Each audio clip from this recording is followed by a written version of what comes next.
Well, there is ranking across the board here, because at the end of the day, you have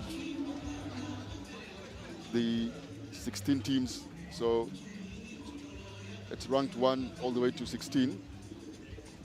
Coming in, the ranking was different based on previous tournaments and last year, so this is the actual ranking that you'll see going to the next weekend. Well, ranking, it really matters, yes, and silverware nonetheless for Kenyatta University's Black Blood. An opportunity on the podium also, it's very important for optics. We tend to forget that, those photo moments. I mean, they're an institution, they would love to be seen somewhere. The institution would be seen that, I mean, the investment in sports probably is bearing fruit, you know. So there are very many important things happening, and commercially also very important for them. Well, Black Blood have done better in terms of playing in the later stages of the tournaments. So they would have preferred perhaps to be elsewhere, but 13th place is where they are now. I'm sure they'll say that that's not permanent. It's the first tournament of the season. And I'm sure we all look forward to seeing them improve from next weekend. Next game coming up here. The Monks taking on Stallions. Catholic Monks. Should be a good, entertaining game. These guys are not really at the bottom, neither are they at the top, as the cream has risen to the top. They are playing somewhere close to the middle part of the tournament, Oscar. Yes, they are there and thereabouts, as they say. And all these games will matter eventually. Lots of lessons to be picked up here. It's not pretty when you want to play in the main cup and you still have to play here. But I can assure you, all this time spent on the field, numbers up in terms of match fitness, game awareness, and perhaps improvement that can be picked up into the next tournament. As we see Stallions here in possession.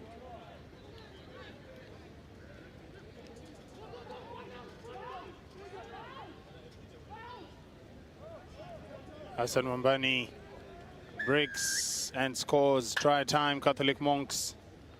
Well, that was a moment there, quick knowledge and slippery skills there. He was aware that the defensive line was not aware of that opportunity on the blind side, and he took it up with both hands. And that's one of the things. I think I've seen teams have their breakdown point in the middle of the field. I've seen some of them going all the way right to the edge of the field. But I think also there's an opportunity here when you go, perhaps not all the way, but around the 15, which still has a space on the outside. It's an illusion of no space there because it's only maybe 5-10 meters. But if you're able to snipe there, we've seen a couple of players, including the likes of Onyala, sniping into that small space there. And in this case, Monks go ahead. Well, those thieves in the night, those ones who sneak down the blind side. The person you've just mentioned, Onyala, is a specialist at that. Actually, quick rack for KCB is complete. The first receiver doesn't come. Most of the time, they come, set their feet, and then swing the ball out. He comes full throttle, picks the ball. If you're asleep at the base, he's gone. Yes, you have to be aware there. Coaches like to call it bounce to the blind side when off a tackle. You have to go blind. You have to put someone blind there. And when defenses don't do that, and even if they put one person, Walter, the scum can tap the person racking over, and all of a sudden it's an overlap. If you pick and step on the blind, commit the defender and release the extra man. Yes, in a few we'll be going downstairs to do the polling of the 2025 Sportpesa National 7 Circuit second leg, Prince Sevens. We have the draw for who will be playing who in the second round. And all this comes through a ranking system, 1 to 16 teams in 4 pots. That is 1, 2, and 3, and 4 make the top seeds in every pool, and then you'll have the teams as ranked as they finish this competition, and each team will be slotted rightfully into their place. So, I mean, in earnest, as we get to the evening session, Oscar, it's gathering pace, the Sportpesa National 7 circuit.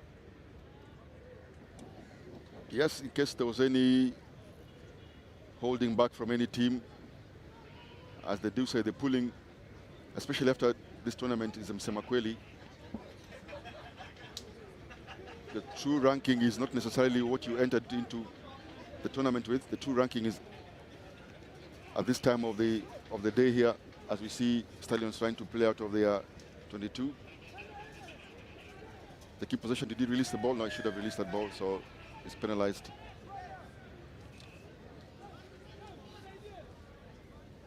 I think that was Ronnie Karaoke penalized there for not releasing when he was tackled, but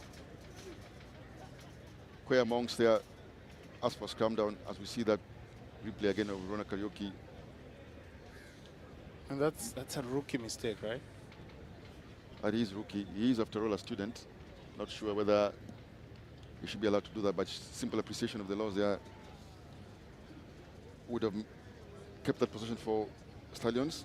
But yeah, he's quite a young gun, fresh from high school. Well, he will learn fast. Like I did say, these games give you lessons nonetheless. That's Mulinga Dennis fashioning.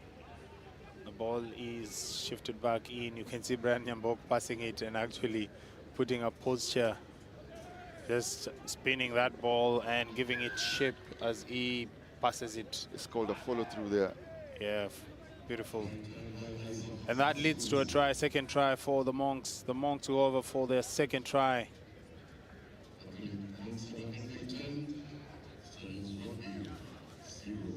Monks 10, Stallions 0.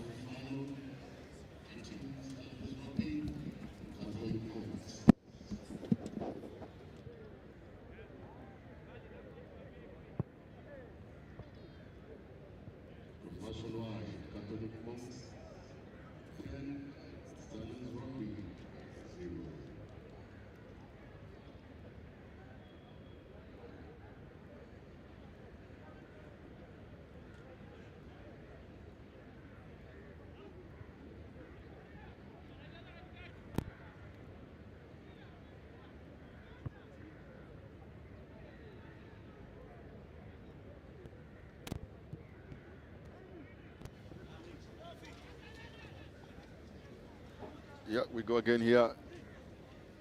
Stallions just trying to play out of their area here, but it's real pressure here from Brian Nyamboki. Brian Nyamboki putting real pressure on that Stallions rack.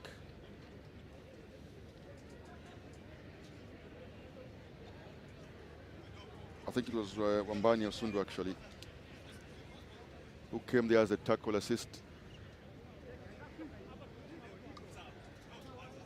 With the ball there is Brian Nyamboki.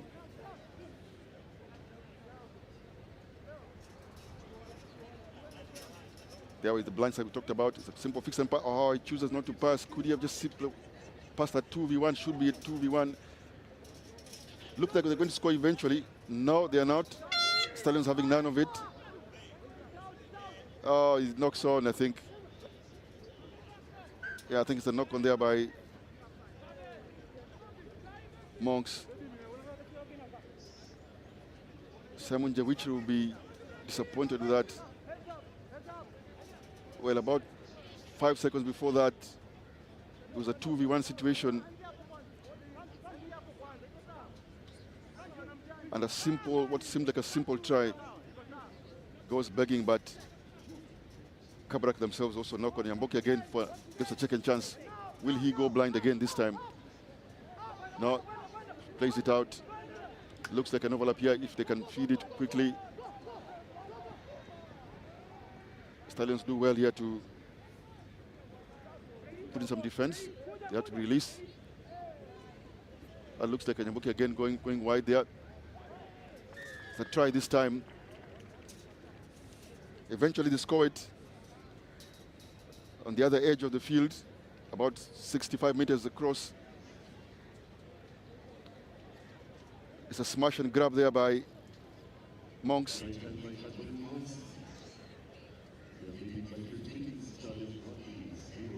And the lead here 15 points to 0. The missed conversion as we go into halftime. KU Monks, I beg your pardon, Queer Monks leading this one 15 points and Stallions Rugby 0.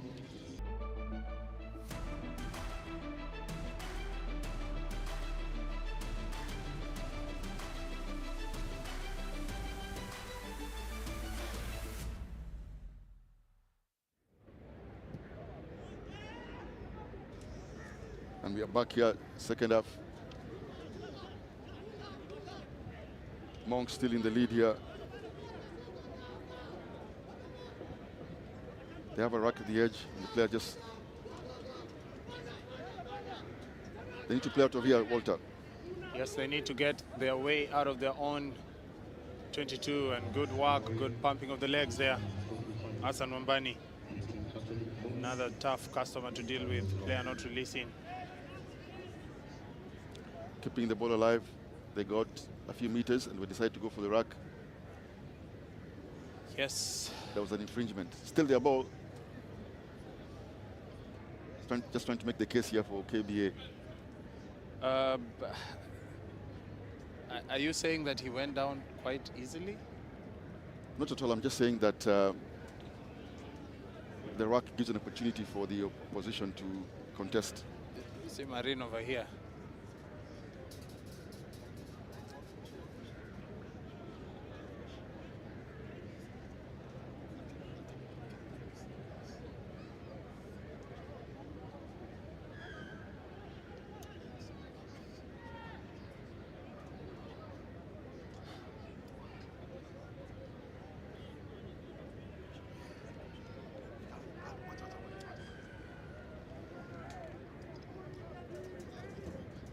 A good opportunity.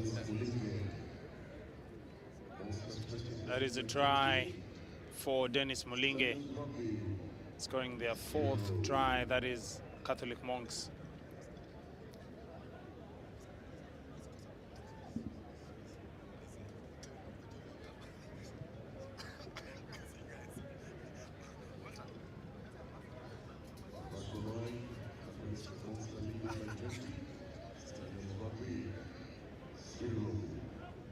Monks.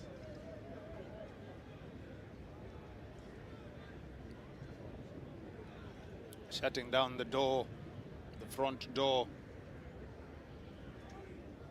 Yeah, I think you can confidently say that the Queer Monks have this one.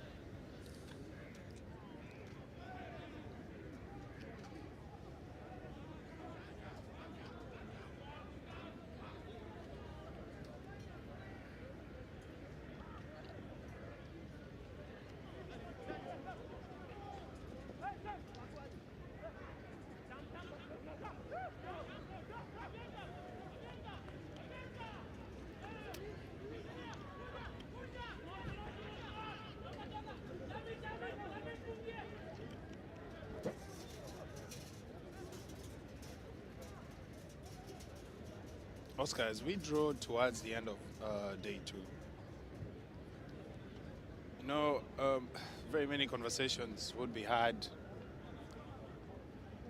around local rugby. And you know, we work around the World Cup cycle, which is the World Rugby cycle. And our attempt as a country at qualifying for the next World Cup came short against Zimbabwe, who are the eventual winners. As a coach,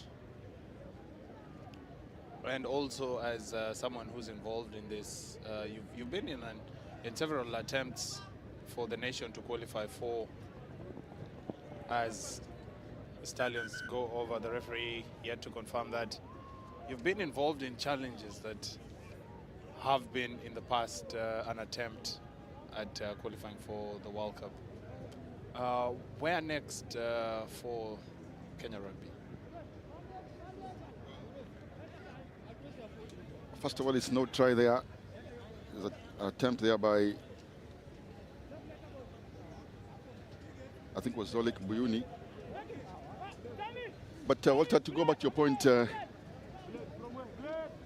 that's what was Swahili called the Swahili la Kizushi, because I'm not sure how to answer it. Obviously, World Cup cycles are every 4 years.